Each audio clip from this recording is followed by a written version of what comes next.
இந்த சீலிங் மெஷினில் சீல் பண்ணுறப்போ இந்த பிளாஸ்டிக் கவர் மெஷினோட ஒட்டிக்குது. பிரித்து எடுக்கிறப்போ சில டைம் கவர் கிழிஞ்சிருது.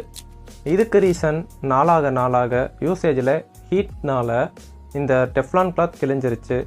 உள்ளே இருக்கிற ஹீட்டிங் எலிமெண்ட்டும் இந்த பிளாஸ்டிக்கோட ஒட்டி அதோட ஃபங்க்ஷனும் ஒழுங்காக இல்லை. ஸோ இப்போ இந்த டெஃப்லான் கிளாத் ஹீட்டிங் எலிமெண்ட் ரெண்டுமே மாற்ற போகிறோம்.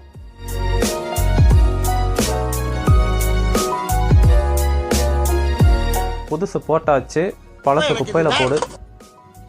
இப்போ இதை சீல் பண்ணி பார்க்கலாம். சீலிங் நல்லா தான் வந்திருக்கு, ஆனால் மேல் பக்கம் ஒட்டுது. ஸோ அதையும் மாற்றலாம். பட் புது கிளாத் இல்லை. ஸோ குப்பையில் போட்டதுலேருந்தே எடுத்துக்கலாம்.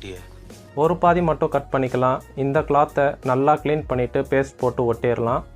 இப்போ சீல் பண்ணி பார்க்கலாம். அப்போவும் ஒட்டுது. ஒரு 10-15 பேக்கெட் போட்டுட்டு செக் பண்ணால் இப்போ ஒட்டலை.